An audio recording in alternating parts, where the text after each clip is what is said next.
بسم الله الرحمن الرحيم. ألف لام ميم. ذلك الكتاب لا ريب فيه هدى للمتقين الذين يؤمنون بالغيب ويقيمون الصلاة ومما رزقناهم ينفقون والذين يؤمنون بما أنزل إليك وما أنزل من قبلك وبالآخرة هم يوقنون أولئك على هدى من ربهم وأولئك هم المفلحون. إن الذين كفروا سواء عليهم أأنذرتهم أم لم تنذرهم لا يؤمنون ختم الله على قلوبهم وعلى سمعهم وعلى أبصارهم غشاوة ولهم عذاب عظيم. ومن الناس من يقول آمنا بالله وباليوم الآخر وما هم بمؤمنين يخادعون الله والذين آمنوا وما يخدعون إلا أنفسهم وما يشعرون. في قلوبهم مرض فزادهم الله مرضا ولهم عذاب أليم بما كانوا يكذبون. وإذا قيل لهم لا تفسدوا في الأرض قالوا إنما نحن مصلحون ألا إنهم هم المفسدون ولكن لا يشعرون. وإذا قيل لهم آمنوا كما آمن الناس قالوا أنؤمن كما آمن السفهاء ألا إنهم هم السفهاء ولكن لا يعلمون. وإذا لقوا الذين آمنوا قالوا آمنا وإذا خلوا إلى شياطينهم قالوا إنا معكم إنما نحن مستهزئون. الله يستهزئ بهم ويمدهم في طغيانهم يعمهون. أولئك الذين اشتروا الضلالة بالهدى فما ربحت تجارتهم وما كانوا مهتدين. مثلهم كمثل الذي استوقد نارا فلما أضاءت ما حوله ذهب الله بنورهم وتركهم في ظلمات لا يبصرون. صم بكم عمي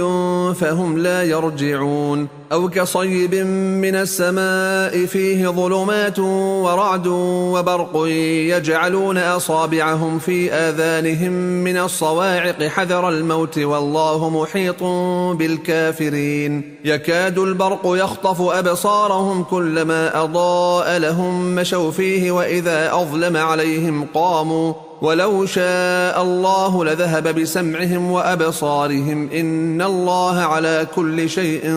قدير. يا أيها الناس اعبدوا ربكم الذي خلقكم والذين من قبلكم لعلكم تتقون. الذي جعل لكم الأرض فراشا والسماء بناء وأنزل من السماء ماء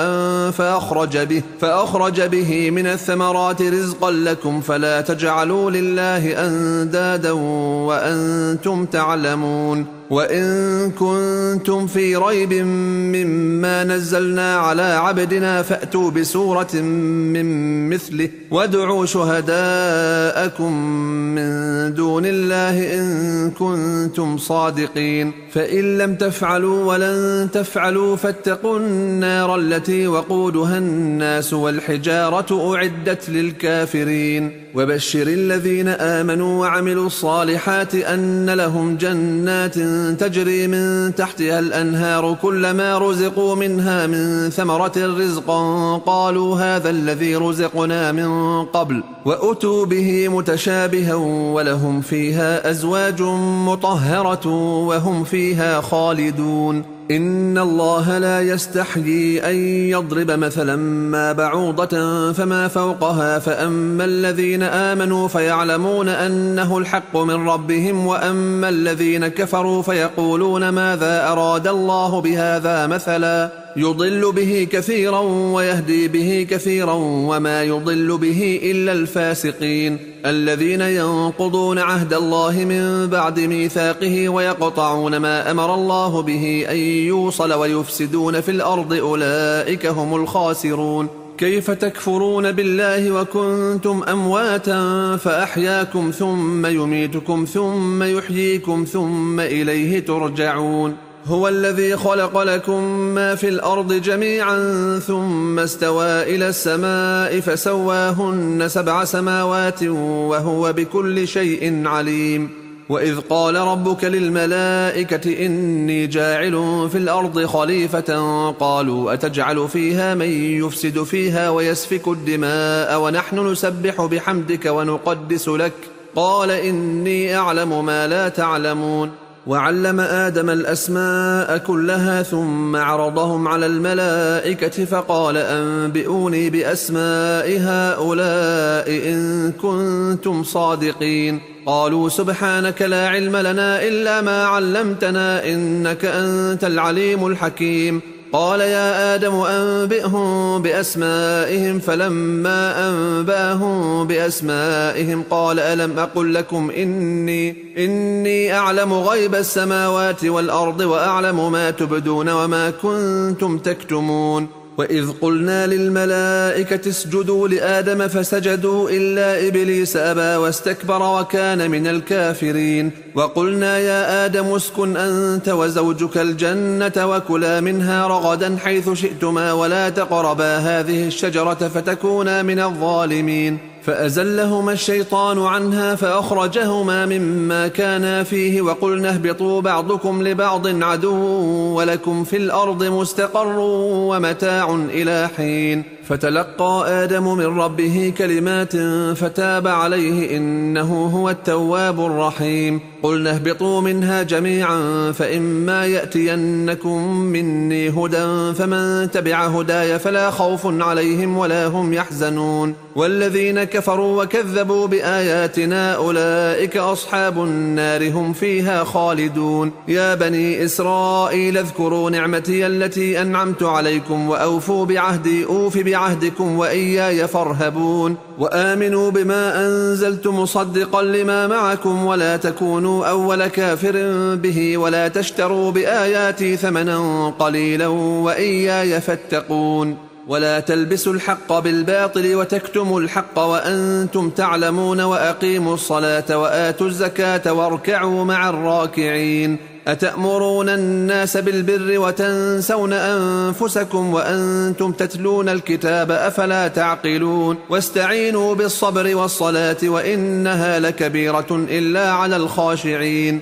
الذين يظنون أنهم ملاقو ربهم وأنهم إليه راجعون. يا بني إسرائيل اذكروا نعمتي التي أنعمت عليكم وأني فضلتكم على العالمين. واتقوا يوما لا تجزي نفس عن نفس شيئا ولا يقبل منها شفاعة ولا يؤخذ منها عدل ولا هم ينصرون. وإذ نجيناكم من آل فرعون يسومونكم سوء العذاب يذبحون أبناءكم ويستحيون نساءكم وفي ذلكم بلاء من ربكم عظيم. وإذ فرقنا بكم البحر فأنجيناكم وأغرقنا آل فرعون وأنتم تنظرون. وإذ واعدنا موسى 40 ليلة ثم اتخذتم العجل من بعده وأنتم ظالمون ثم عفونا عنكم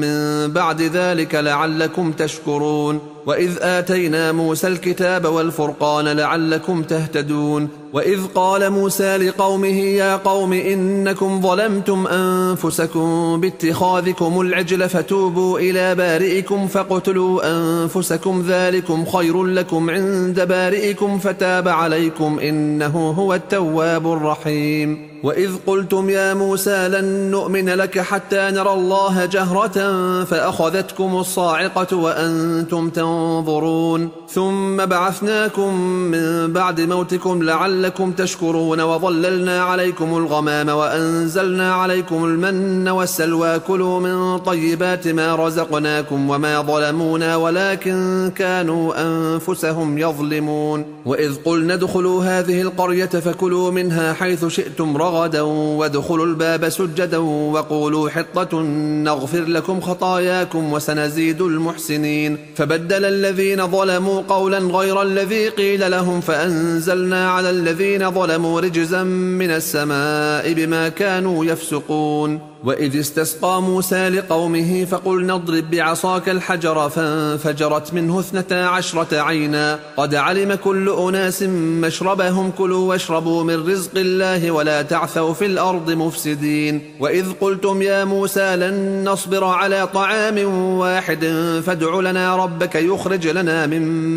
مما تنبت الأرض من بقلها وقثائها وفومها وعدسها وبصلها قال أتستبدلون الذي هو أدنى بالذي هو خير اهبطوا مصرا فإن لكم ما سألتم وضربت عليهم الذلة والمسكنة وباءوا بغضب من الله ذلك بأنهم كانوا يكفرون بآيات الله ويقتلون النبيين بغير الحق ذلك بما عصوا وكانوا يعتدون إن الذين آمنوا والذين هادوا والنصارى والصابئين من آمن بالله واليوم الآخر وعمل صالحا فلهم أجرهم عند ربهم ولا خوف عليهم ولا هم يحزنون وإذ أخذنا ميثاقكم ورفعنا فوقكم الطور خذوا ما آتيناكم بقوة واذكروا ما فيه لعلكم تتقون ثم توليتم من بعد ذلك فلولا فضل الله عليكم ورحمته لكنتم من الخاسرين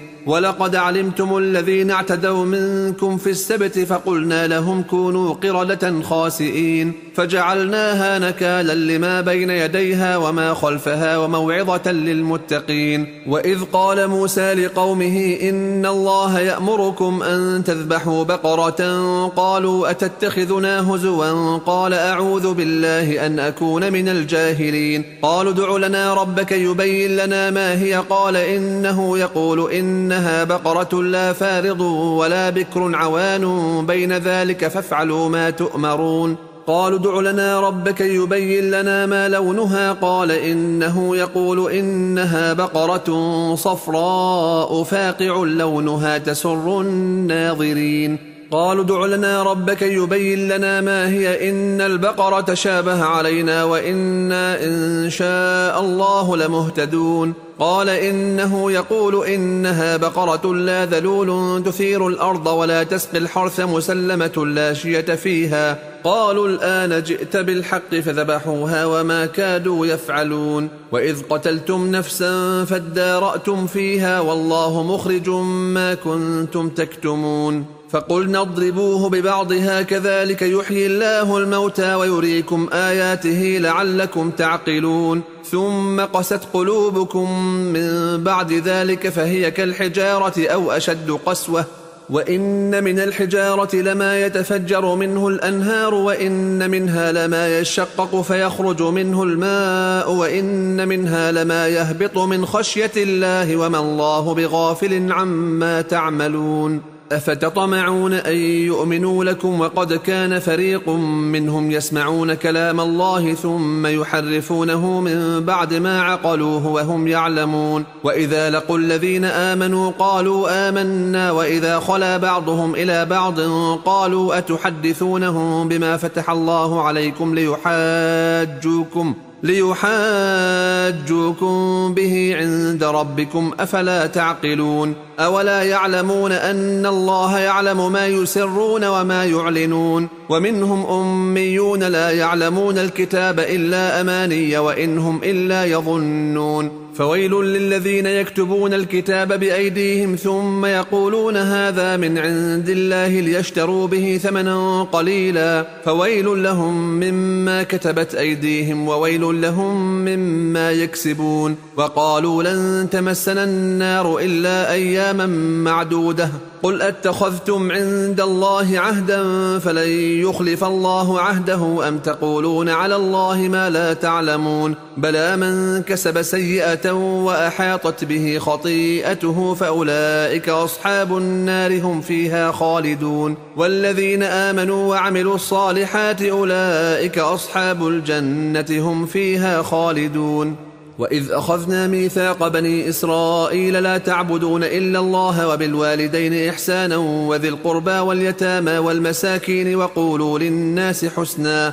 وأقيموا الصلاة وآتوا الزكاة ثم توليتم إلا قليلا منكم وأنتم معرضون وإذ أخذنا ميثاقكم لا تسفكون دماءكم ولا تخرجون أنفسكم من دياركم ثم أقررتم وأنتم تشهدون ثم أنتم هؤلاء تقتلون أنفسكم وتخرجون فريقا منكم من ديارهم تظاهرون عليهم بالإثم والعدوان وإن يأتوكم أسارى تفادوهم وهو محرم عليكم إخراجهم أفتؤمنون ببعض الكتاب وتكفرون ببعض فما جزاء من يفعل ذلك منكم إلا خزي في الحياة الدنيا ويوم القيامة يردون إلى أشد العذاب وما الله بغافل عما تعملون أولئك الذين اشتروا الحياة الدنيا بالآخرة فلا يخفف عنهم العذاب ولا هم ينصرون ولقد آتينا موسى الكتاب وقفينا من بعده بالرسل وآتينا عيسى ابن مريم البينات وأيدناه بروح القدس أفكلما جاءكم رسول بما لا تهوى أنفسكم استكبرتم ففريقا كذبتم وفريقا تقتلون وقالوا قلوبنا غلف بل لعنهم الله بكفرهم فقليلا ما يؤمنون ولما جاءهم كتاب من عند الله مصدق لما معهم وكانوا من قبل يستفتحون على الذين كفروا فلما جاءهم ما عرفوا كفروا به فلعنة الله على الكافرين بئس ما اشتروا به أنفسهم أن يكفروا بما أنزل الله بغيا أن ينزل الله من فضله على من يشاء من عباده فباءوا بغضب على غضب وللكافرين عذاب مهين وإذا قيل لهم آمنوا بما أنزل الله قالوا نؤمن بما أنزل علينا ويكفرون بما وراءه وهو الحق مصدقا لما معهم قل فلم تقتلون أنبياء الله من قبل إن كنتم مؤمنين ولقد جاءكم موسى بالبينات ثم اتخذتم العجل من بعده وأنتم ظالمون وإذ أخذنا ميثاقكم ورفعنا فوقكم الطور خذوا ما آتيناكم بقوة واسمعوا قالوا سمعنا وعصينا وأشربوا في قلوبهم العجل بكفرهم قل بئس ما يأمركم به إيمانكم إن كنتم مؤمنين قل إن كانت لكم الدار الآخرة عند الله خالصة من دون الناس فتمنوا الموت إن كنتم صادقين ولن يتمنوه أبدا بما قدمت أيديهم والله عليم بالظالمين ولتجدنهم أحرص الناس على حياة ومن الذين أشركوا يود أحدهم لو يعمر 1000 سنة وما هو بمزحزحه من العذاب أن يعمر والله بصير بما يعملون قل من كان عدوا لجبريل فإنه نزله على قلبك بإذن الله مصدقا لما بين يديه وهدى وبشرى للمؤمنين من كان عدوا لله وملائكته ورسله وجبريل وميكال فإن الله عدو للكافرين ولقد أنزلنا إليك آيات بينات وما يكفر بها إلا الفاسقون أوكلما عاهدوا عهدا نبذه فريق منهم بل أكثرهم لا يؤمنون ولما جاءهم رسول من عند الله مصدق لما معهم نبذ فريق من الذين أوتوا الكتاب كتاب الله وراء ظهورهم كأنهم لا يعلمون واتبعوا ما تتلو الشياطين على ملك سليمان وما كفر سليمان ولكن الشياطين كفروا يعلمون الناس السحر وما أنزل على الملكين ببابل هاروت وماروت وما يعلمان من أحد حتى يقولا إنما نحن فتنة فلا تكفر فيتعلمون منهما ما يفرقون به بين المرء وزوجه وما هم بضارين به من أحد إلا بإذن الله ويتعلمون ما يضرهم ولا ينفعهم ولقد علموا لمن اشتراه ما له في الآخرة من خلاق ولبئس ما شروا به أنفسهم لو كانوا يعلمون ولو أنهم آمنوا واتقوا لمثوبة من عند الله خير لو كانوا يعلمون يا أيها الذين آمنوا لا تقولوا راعنا وقولوا انظرنا واسمعوا وللكافرين عذاب أليم ما يود الذين كفروا من أهل الكتاب ولا المشركين أن ينزل عليكم من خير من ربكم والله يختص برحمته من يشاء والله ذو الفضل العظيم. ما ننسخ من آية أو ننسها نأت بخير منها أو مثلها ألم تعلم أن الله على كل شيء قدير ألم تعلم أن الله له ملك السماوات والأرض وما لكم من دون الله من ولي ولا نصير. أم تريدون أن تسألوا رسولكم كما سئل موسى من قبل ومن يتبدل الكفر بالإيمان فقد ضل سواء السبيل.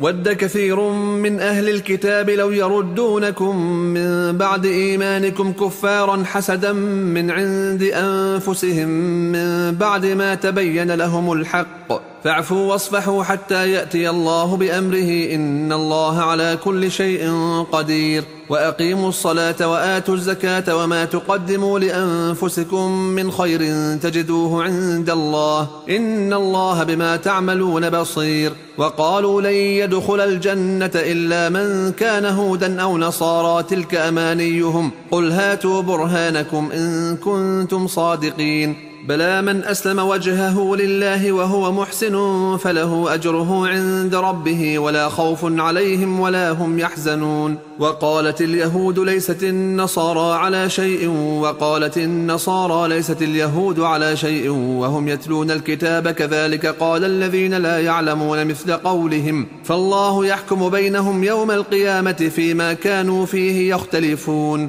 ومن أظلم ممن منع مساجد الله أن يذكر فيها اسمه وسعى في خرابها أولئك ما كان لهم أن يدخلوها إلا خائفين لهم في الدنيا خزي ولهم في الآخرة عذاب عظيم. ولله المشرق والمغرب فأينما تولوا فثم وجه الله إن الله واسع عليم. وقالوا اتخذ الله ولدا سبحانه بل له ما في السماوات والأرض كل له قانتون بديع السماوات والأرض وإذا قضى أمرا فإنما يقول له كن فيكون. وقال الذين لا يعلمون لولا يكلمنا الله أو تأتينا آية كذلك قال الذين من قبلهم مثل قولهم تشابهت قلوبهم قد بينا الآيات لقوم يوقنون. إنا أرسلناك بالحق بشيرا ونذيرا ولا تسأل عن أصحاب الجحيم. ولن ترضى عنك اليهود ولا النصارى حتى تتبع ملتهم قل إن هدى الله هو الهدى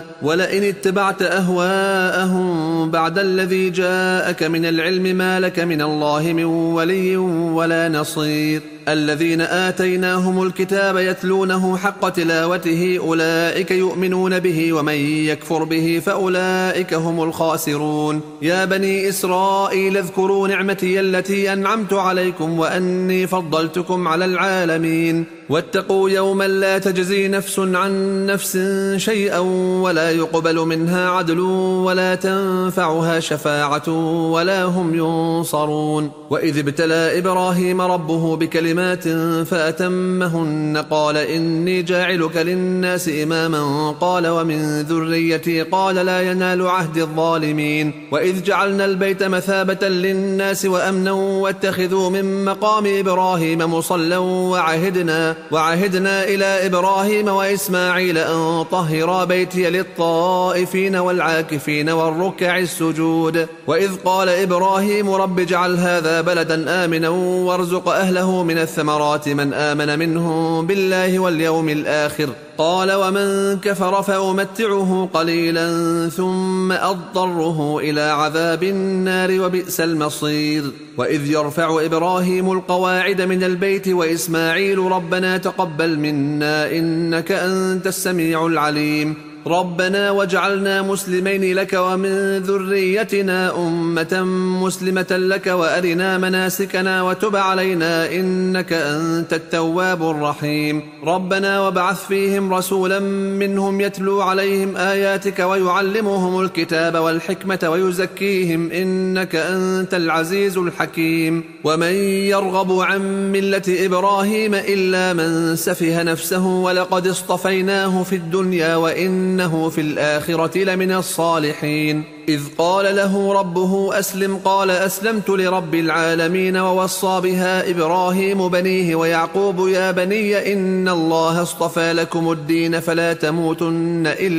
إلا وأنتم مسلمون. أم كنتم شهداء إذ حضر يعقوب الموت إذ قال لبنيه ما تعبدون من بعدي قالوا نعبد إلهك وإله آبائك إبراهيم وإسماعيل وإسحاق إلها واحدا ونحن له مسلمون. تلك أمة قد خلت لها ما كسبت ولكم ما كسبتم ولا تسألون عما كانوا يعملون. وقالوا كونوا هودا أو نصارى تهتدوا قل بل ملة إبراهيم حنيفا وما كان من المشركين. قولوا آمنا بالله وما أنزل إلينا وما أنزل إلى إبراهيم وإسماعيل وإسحاق ويعقوب والأسباط وما أوتي موسى وعيسى وما أوتي النبيون من ربهم لا نفرق بين أحد منهم ونحن له مسلمون. فإن آمنوا بمثل ما آمنتم به فقد اهتدوا وإن تولوا فإنما هم في شقاق فسيكفيكهم الله وهو السميع العليم. صبغة الله ومن أحسن من الله صبغة ونحن له عابدون. قل أتحاجوننا في الله وهو ربنا وربكم ولنا أعمالنا ولكم أعمالكم ونحن له مخلصون. أم تقولون إن إبراهيم وإسماعيل وإسحاق ويعقوب والأسباط كانوا هودا أو نصارى قل أأنتم أعلم أم الله ومن أظلم ممن كتم شهادة عنده من الله وما الله بغافل عما تعملون. تلك أمة قد خلت لها ما كسبت ولكم ما كسبتم ولا تسألون عما كانوا يعملون. سيقول السفهاء من الناس ما ولاهم عن قبلتهم التي كانوا عليها قل لله المشرق والمغرب يهدي من يشاء إلى صراط مستقيم. وكذلك جعلناكم أمة وسطا لتكونوا شهداء على الناس ويكون الرسول عليكم شهيدا وما جعلنا القبلة التي كنت عليها إلا لنعلم من يتبع الرسول ممن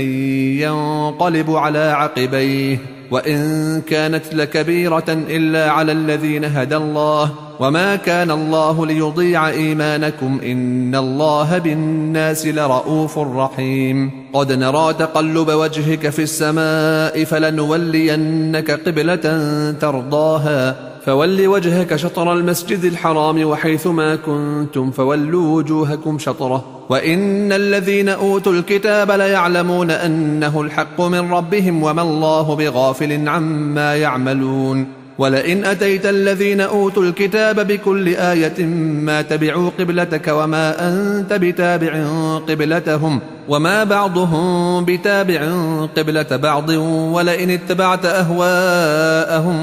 من بعد ما جاءك من العلم إنك إذا لمن الظالمين. الذين آتيناهم الكتاب يعرفونه كما يعرفون أبناءهم وإن فريقا منهم ليكتمون الحق وهم يعلمون. الحق من ربك فلا تكونن من الممترين. ولكل وجهة هو موليها فاستبقوا الخيرات أينما تكونوا يأت بكم الله جميعا إن الله على كل شيء قدير. ومن حيث خرجت فول وجهك شطر المسجد الحرام وإنه للحق من ربك وما الله بغافل عما تعملون. ومن حيث خرجت فول وجهك شطر المسجد الحرام وحيث ما كنتم فولوا وجوهكم شطره لئلا يكون للناس عليكم حجة إلا الذين ظلموا منهم فلا تخشوهم واخشوني ولأتم نعمتي عليكم ولعلكم تهتدون. كما أرسلنا فيكم رسولا منكم يتلو عليكم آياتنا ويزكيكم ويعلمكم الكتاب والحكمة ويعلمكم ما لم تكونوا تعلمون فاذكروني أذكركم واشكروا لي ولا تكفرون. يا أيها الذين آمنوا استعينوا بالصبر والصلاة إن الله مع الصابرين ولا تقولوا لمن يقتل في سبيل الله أموات بل أحياء ولكن لا تشعرون. ولنبلونكم بشيء من الخوف والجوع ونقص من الأموال والأنفس والثمرات وبشر الصابرين الذين إذا أصابتهم مصيبة قالوا إنا لله وإنا إليه راجعون أولئك عليهم صلوات من ربهم ورحمة وأولئك هم المهتدون إن الصفا والمروة من شعائر الله فمن حج البيت أو اعتمر فلا جناح عليه أن يطوف بهما ومن تطوع خيرا فإن الله شاكر عليم إن الذين يكتمون ما أنزلنا من البينات والهدى من بعد ما بيناه للناس في الكتاب أولئك يلعنهم الله ويلعنهم اللاعنون إلا الذين تابوا وأصلحوا وبينوا فأولئك أتوب عليهم وأنا التواب الرحيم إن الذين كفروا وماتوا وهم كفار أولئك عليهم لعنة الله والملائكة والناس أجمعين خالدين فيها لا يخفف عنهم العذاب ولا هم ينظرون وإلهكم إله واحد لا إله إلا هو الرحمن الرحيم إن في خلق السماوات والأرض واختلاف الليل والنهار والفلك التي تجري في البحر بما ينفع الناس وما أنزل الله من السماء من ماء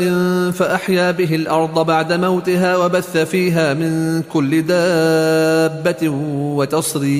وتصريف الرياح والسحاب المسخر بين السماء والأرض لآيات لقوم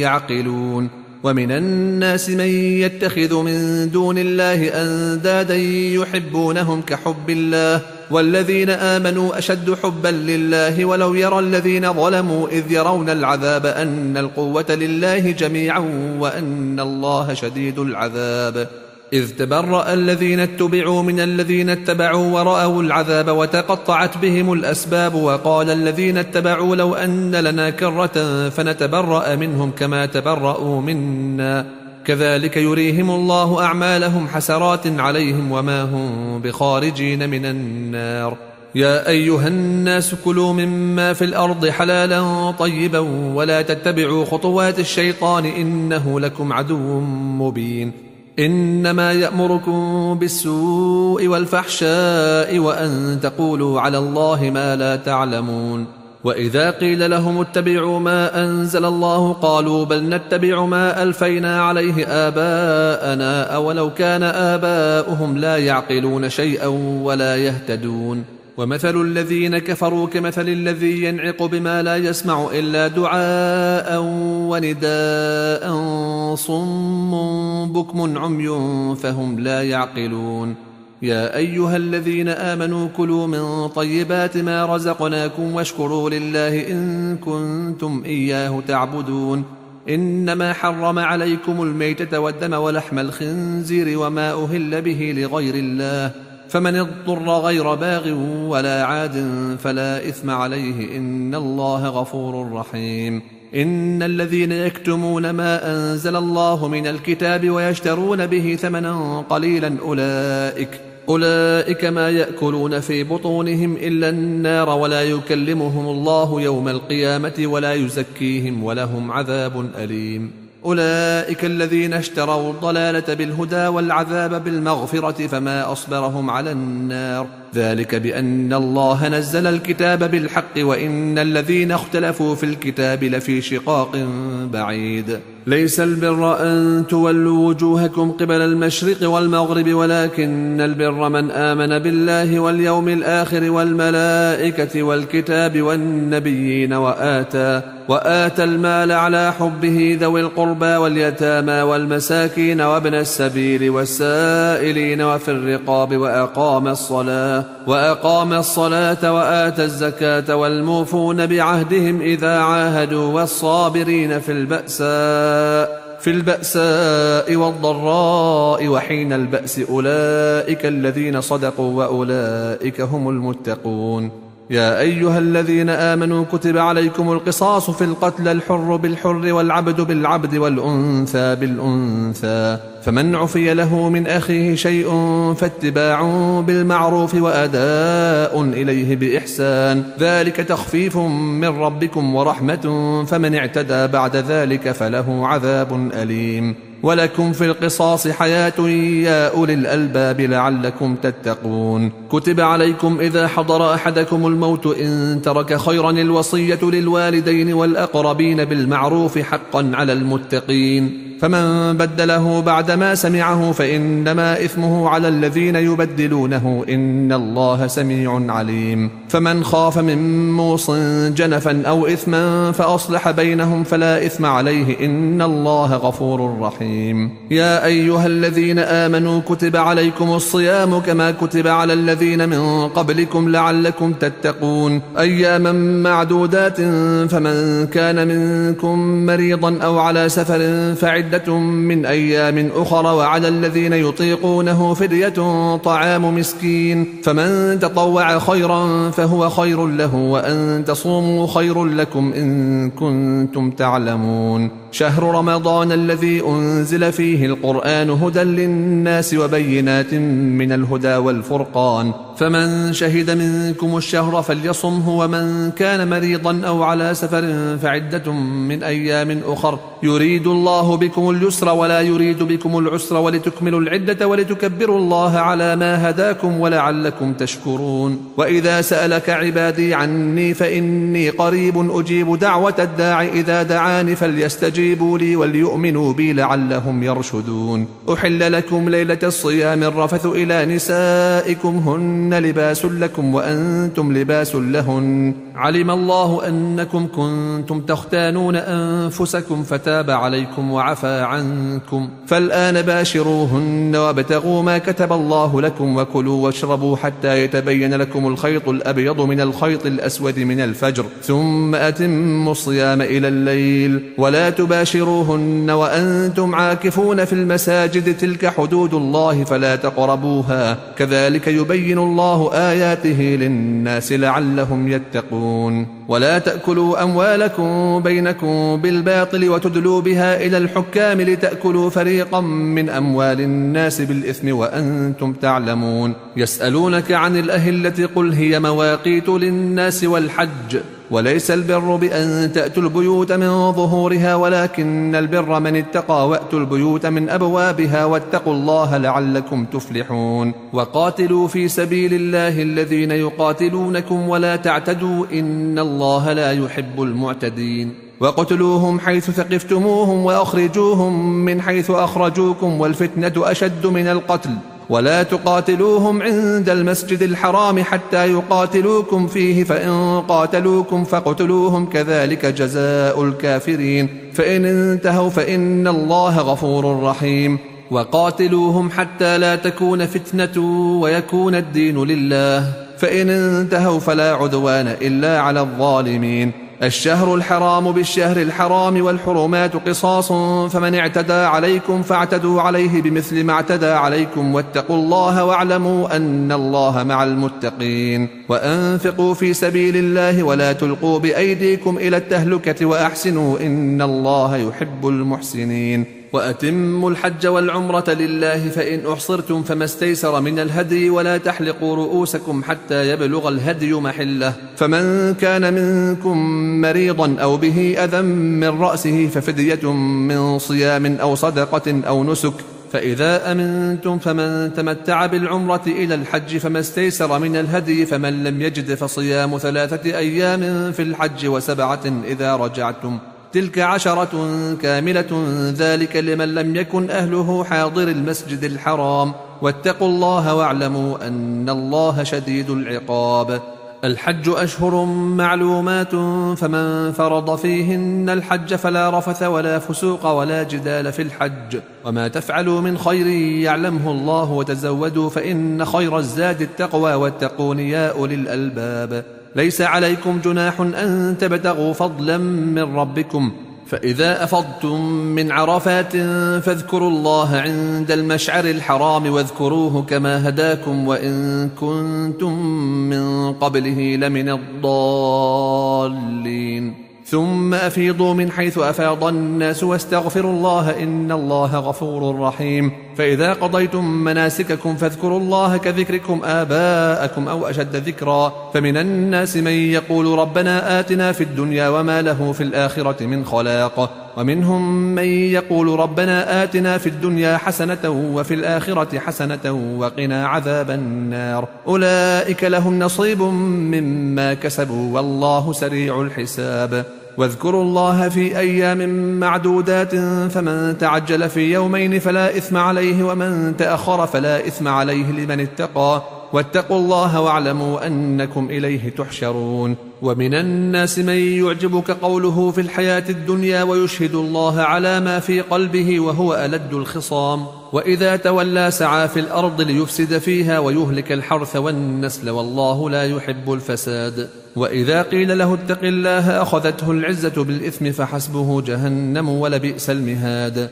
ومن الناس من يشري نفسه ابتغاء مرضات الله والله رؤوف بالعباد يا أيها الذين آمنوا ادخلوا في السلم كافة ولا تتبعوا خطوات الشيطان إنه لكم عدو مبين فإن زللتم من بعد ما جاءتكم البينات فاعلموا أن الله عزيز حكيم هل ينظرون إلا أن يأتيهم الله في ظلل من الغمام والملائكة وقضي الأمر وإلى الله ترجع الأمور سل بني إسرائيل كم آتيناهم من آية بينة ومن يبدل نعمة الله من بعد ما جاءته فإن الله شديد العقاب زين للذين كفروا الحياة الدنيا ويسخرون من الذين آمنوا والذين اتقوا فوقهم يوم القيامة والله يرزق من يشاء بغير حساب كان الناس أمة واحدة فبعث الله النبيين مبشرين ومنذرين وأنزل معهم الكتاب بالحق ليحكم بين الناس فيما اختلفوا فيه وما اختلف فيه إلا الذين أوتوه من بعد ما جاءتهم البينات بغيا بينهم فهدى الله الذين آمنوا لما اختلفوا فيه من الحق بإذنه والله يهدي من يشاء إلى صراط مستقيم أم حسبتم أن تدخلوا الجنة ولما يأتكم مثل الذين خلوا من قبلكم مستهم البأساء والضراء وزلزلوا حتى يقول الرسول والذين آمنوا معه متى نصر الله ألا إن نصر الله قريب يسألونك ماذا ينفقون قل ما أنفقتم من خير فللوالدين والأقربين واليتامى والمساكين وابن السبيل وما تفعلوا من خير فإن الله به عليم كتب عليكم القتال وهو كره لكم وعسى أن تكرهوا شيئا وهو خير لكم وعسى أن تحبوا شيئا وهو شر لكم والله يعلم وأنتم لا تعلمون يسألونك عن الشهر الحرام قتال فيه قل قتال فيه كبير وصد عن سبيل الله وكفر به والمسجد الحرام وإخراج أهله منه أكبر عند الله والفتنة أكبر من القتل ولا يزالون يقاتلونكم حتى يردوكم عن دينكم إن استطاعوا ومن يرتد منكم عن دينه فيمت وهو كافر فأولئك حبطت أعمالهم في الدنيا والآخرة وأولئك أصحاب النار هم فيها خالدون إن الذين آمنوا والذين هاجروا وجاهدوا في سبيل الله أولئك يرجون رحمة الله والله غفور رحيم يسألونك عن الخمر والميسر قل فيهما إثم كبير ومنافع للناس وإثمهما أكبر من نفعهما ويسألونك ماذا ينفقون قل العفو كذلك يبين الله لكم الآيات لعلكم تتفكرون في الدنيا والآخرة ويسألونك عن اليتامى قل إصلاح لهم خير وإن تخالطوهم فإخوانكم والله يعلم المفسد من المصلح ولو شاء الله لأعنتكم إن الله عزيز حكيم ولا تنكحوا المشركات حتى يؤمن ولأمة مؤمنة خير من مشركة ولو أعجبتكم ولا تنكحوا المشركين حتى يؤمنوا ولعبد مؤمن خير من مشرك ولو أعجبكم أولئك يدعون إلى النار والله يدعو إلى الجنة والمغفرة بإذنه ويبين آياته للناس لعلهم يتذكرون. ويسألونك عن المحيض قل هو أذى فاعتزلوا النساء في المحيض ولا تقربوهن حتى يطهرن فإذا تطهرن فأتوهن من حيث أمركم الله إن الله يحب التوابين ويحب المتطهرين. نساؤكم حرث لكم فأتوا حرثكم أنى شئتم وقدموا لأنفسكم واتقوا الله واعلموا أنكم ملاقوه وبشر المؤمنين. ولا تجعلوا الله عرضة لأيمانكم أن تبروا وتتقوا وتصلحوا بين الناس والله سميع عليم. لا يؤاخذكم الله باللغو في أيمانكم ولكن يؤاخذكم بما كسبت قلوبكم والله غفور حليم. للذين يؤلون من نسائهم تربص 4 أشهر فإن فاءوا فإن الله غفور رحيم. وإن عزموا الطلاق فإن الله سميع عليم. والمطلقات يتربصن بأنفسهن 3 قروء ولا يحل لهن أن يكتمن ما خلق الله في أرحامهن إن كن يؤمن بالله واليوم الآخر وبعولتهن أحق بردهن في ذلك إن أرادوا إصلاحا ولهن مثل الذي عليهن بالمعروف وللرجال عليهن درجة والله عزيز حكيم. الطلاق 2 فإمساك بمعروف أو تسريح بإحسان. ولا يحل لكم أن تأخذوا مما آتيتموهن شيئا إلا أن يخافا ألا يقيما حدود الله فإن خفتم ألا يقيما حدود الله فلا جناح عليهما فيما افتدت به تلك حدود الله فلا تعتدوها ومن يتعد حدود الله فأولئك هم الظالمون. فإن طلقها فلا تحل له من بعد حتى تنكح زوجا غيره فإن طلقها فلا جناح عليهما أن يتراجعا إن ظنا أن يقيما حدود الله وتلك حدود الله يبينها لقوم يعلمون. وإذا طلقتم النساء فبلغن أجلهن فأمسكوهن بمعروف أو سرحوهن بمعروف ولا تمسكوهن ضرارا لتعتدوا ومن يفعل ذلك فقد ظلم نفسه. ولا تتخذوا آيات الله هزوا واذكروا نعمة الله عليكم وما أنزل عليكم من الكتاب والحكمة يعظكم به واتقوا الله واعلموا أن الله بكل شيء عليم. وإذا طلقتم النساء فبلغن أجلهن فلا تعضلوهن أن ينكحن أزواجهن إذا تراضوا بينهم بالمعروف ذلك يوعظ به من كان منكم يؤمن بالله واليوم الآخر ذلكم أزكى لكم وأطهر والله يعلم وأنتم لا تعلمون. والوالدات يرضعن أولادهن حولين كاملين لمن أراد أن يتم الرضاعة وعلى المولود له رزقهن وكسوتهن بالمعروف لا تكلف نفس إلا وسعها لا تضار والدة بولدها ولا مولود له بولده وعلى الوارث مثل ذلك فإن أرادا فصالا عن تراض منهما وتشاور فلا جناح عليهما. وإن أردتم أن تسترضعوا أولادكم فلا جناح عليكم إذا سلمتم ما آتيتم بالمعروف واتقوا الله واعلموا أن الله بما تعملون بصير.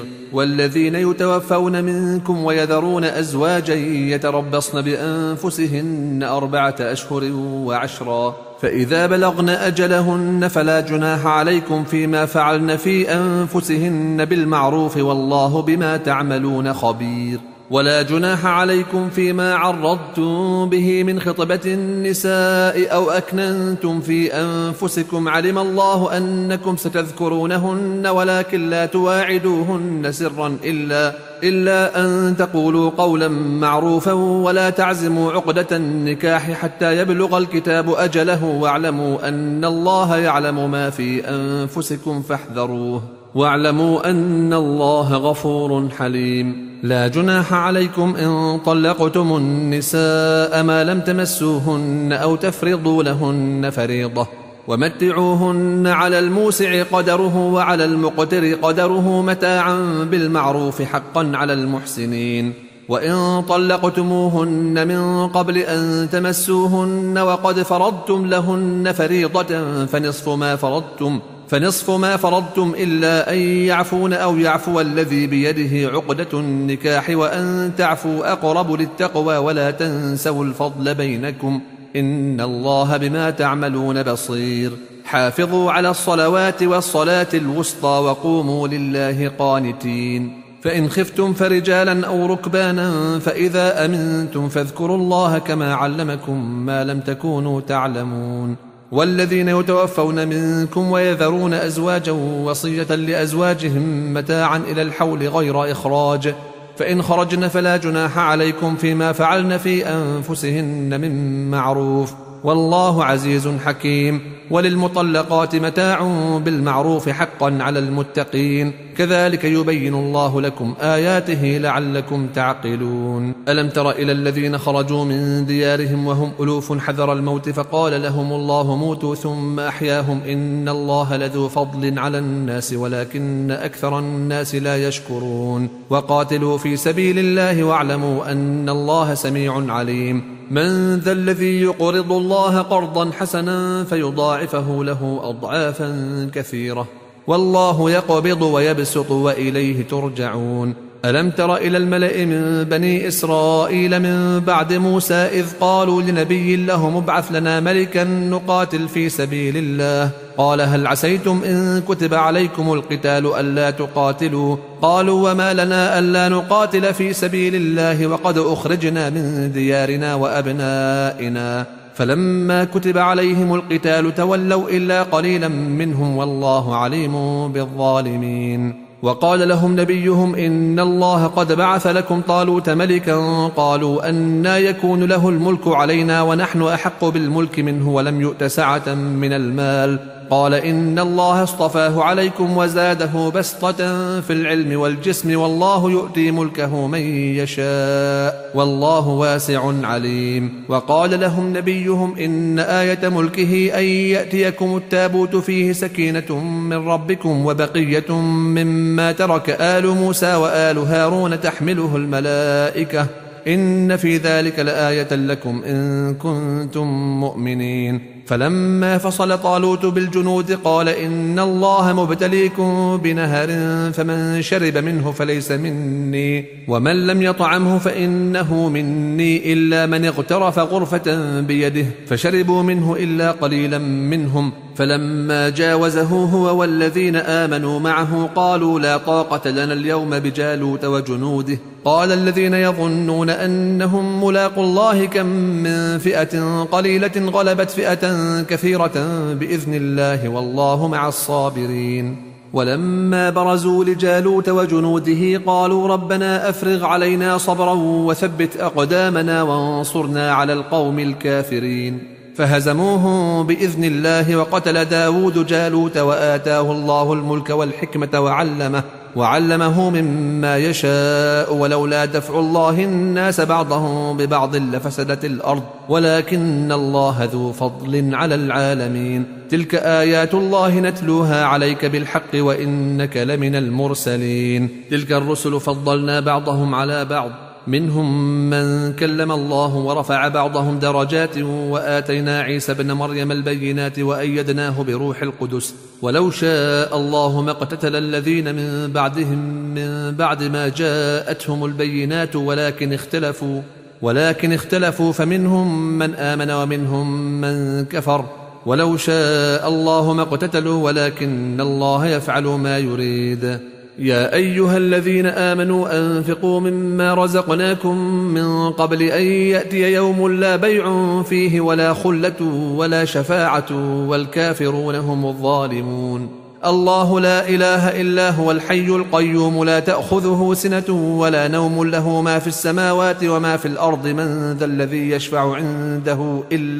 إلا بإذنه يعلم ما بين أيديهم وما خلفهم ولا يحيطون بشيء من علمه إلا بما شاء وسع كرسيه السماوات والأرض ولا يؤوده حفظهما وهو العلي العظيم. لا إكراه في الدين قد تبين الرشد من الغي فمن يكفر بالطاغوت ويؤمن بالله فقد استمسك بالعروة الوثقى لا انفصام لها والله سميع عليم. الله ولي الذين آمنوا يخرجهم من الظلمات إلى النور والذين كفروا أولياؤهم الطاغوت يخرجونهم من النور إلى الظلمات أولئك أصحاب النار هم فيها خالدون. ألم تر إلى الذي حاج إبراهيم في ربه أن آتاه الله الملك إذ قال إبراهيم ربي الذي يحيي ويميت قال أنا أحيي وأميت قال إبراهيم فإن الله يأتي بالشمس من المشرق فأت بها من المغرب فبهت الذي كفر والله لا يهدي القوم الظالمين. أو كالذي مر على قرية وهي خاوية على عروشها قال أنى يحيي هذه الله بعد موتها فأماته الله 100 عام ثم بعثه قال كم لبثت قال لبثت يوما أو بعض يوم قال بل لبثت 100 عام فانظر إلى طعامك وشرابك لم يتسنه وانظر إلى حمارك ولنجعلك آية للناس وانظر إلى العظام كيف ننشزها ثم نكسوها لحما فلما تبين له قال أعلم أن الله على كل شيء قدير. وإذ قال إبراهيم رب أرني كيف تحيي الموتى قال أولم تؤمن قال بلى ولكن ليطمئن قلبي قال فخذ 4 من الطير فصرهن إليك ثم اجعل على كل جبل منهن جزءا ثم ادعهن يأتينك سعيا واعلم أن الله عزيز حكيم. مثل الذين ينفقون أموالهم في سبيل الله كمثل حبة أنبتت 7 سنابل في كل سنبلة 100 حبة والله يضاعف لمن يشاء والله واسع عليم. الذين ينفقون أموالهم في سبيل الله ثم لا يتبعون ما أنفقوا منا ولا أذى لهم أجرهم عند ربهم ولا خوف عليهم ولا هم يحزنون. قول معروف ومغفرة خير من صدقة يتبعها أذى والله غني حليم. يا أيها الذين آمنوا لا تبطلوا صدقاتكم بالمن والأذى كالذي ينفق ماله رئاء الناس ولا يؤمن بالله واليوم الآخر فمثله كمثل صفوان عليه تراب فأصابه وابل فتركه صلدا لا يقدرون على شيء مما كسبوا والله لا يهدي القوم الكافرين. ومثل الذين ينفقون أموالهم ابتغاء مرضات الله وتثبيتا من أنفسهم كمثل جنة بربوة أصابها وابل فآتت أكلها ضعفين فإن لم يصبها وابل فطلوا والله بما تعملون بصير. أيود أحدكم أن تكون له جنة من نخيل وأعناب تجري من تحتها الأنهار له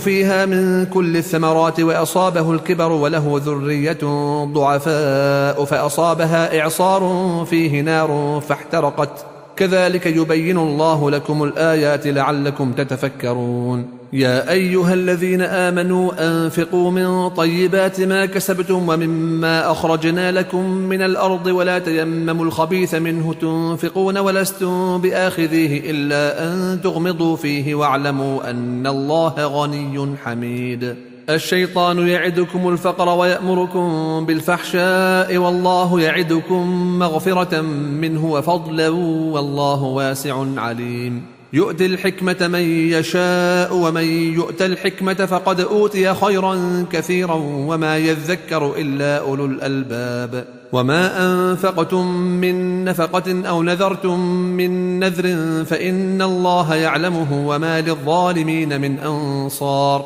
إن تبدوا الصدقات فنعما هي وإن تخفوها وتؤتوها الفقراء فهو خير لكم ويكفر عنكم من سيئاتكم والله بما تعملون خبير. ليس عليك هداهم ولكن الله يهدي من يشاء وما تنفقوا من خير فلأنفسكم وما تنفقون إلا ابتغاء وجه الله وما تنفقوا من خير يوفى إليكم وأنتم لا تظلمون. للفقراء الذين أحصروا في سبيل الله لا يستطيعون ضربا في الأرض يحسبهم الجاهل أغنياء من التعفف تعرفهم بسيماهم لا يسألون الناس إلحافا وما تنفقوا من خير فإن الله به عليم. الذين ينفقون أموالهم بالليل والنهار سرا وعلانية فلهم أجرهم عند ربهم ولا خوف عليهم ولا هم يحزنون. الذين يأكلون الربا لا يقومون إلا كما يقوم الذي يتخبطه الشيطان من المس، ذلك بأنهم قالوا إنما البيع مثل الربا وأحل الله البيع وحرم الربا.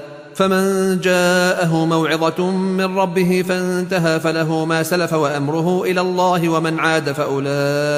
ومن عاد فأولئك أصحاب النار هم فيها خالدون. يمحق الله الربا ويربي الصدقات والله لا يحب كل كفار أثيم. إن الذين آمنوا وعملوا الصالحات وأقاموا الصلاة وآتوا الزكاة لهم أجرهم عند ربهم ولا خوف عليهم ولا هم يحزنون. يا أيها الذين آمنوا اتقوا الله وذروا ما بقي من الربا إن كنتم مؤمنين، فإن لم تفعلوا فأذنوا بحرب من الله ورسوله، وإن تبتم فلكم رؤوس أموالكم لا تظلمون ولا تظلمون، وإن كان ذو عسرة فنظرة إلى ميسرة، وأن تصدقوا خير لكم إن كنتم تعلمون. واتقوا يوما ترجعون فيه إلى الله ثم توفى كل نفس ما كسبت وهم لا يظلمون. يا أيها الذين آمنوا إذا تداينتم بدين إلى أجل مسمى فاكتبوه وليكتب بينكم كاتب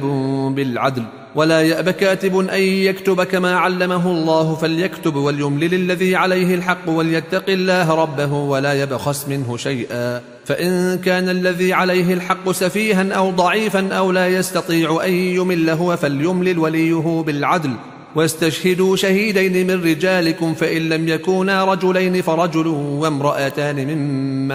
ممن ترضون من الشهداء أن تضل إحداهما فتذكر إحداهما الأخرى، ولا يأبى الشهداء إذا ما دعوا ولا تسأموا أن تكتبوه صغيرا أو كبيرا إلى أجله، ذلكم أقسط عند الله وأقوم للشهادة وأدنى ألا ترتابوا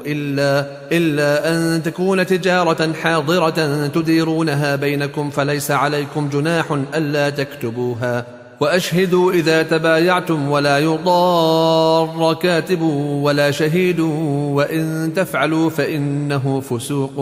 بكم، واتقوا الله ويعلمكم الله والله بكل شيء عليم. وإن كنتم على سفر ولم تجدوا كاتبا فرهان مقبوضة، فإن أمن بعضكم بعضا فليؤدي الذي اؤتمن أمانته وليتق الله ربه ولا تكتموا الشهادة ومن يكتمها فإنه آثم قلبه والله بما تعملون عليم. لله ما في السماوات وما في الأرض، وإن تبدوا ما في أنفسكم أو تخفوه يحاسبكم به الله فيغفر لمن يشاء ويعذب من يشاء والله على كل شيء قدير. آمن الرسول بما أنزل إليه من ربه والمؤمنون كل آمن بالله وملائكته وكتبه ورسله لا نفرق بين أحد من رسله وقالوا سمعنا وأطعنا غفرانك ربنا وإليك المصير. لا يكلف الله نفسا إلا وسعها لها ما كسبت وعليها ما اكتسبت، ربنا لا تؤاخذنا إن نسينا أو أخطأنا،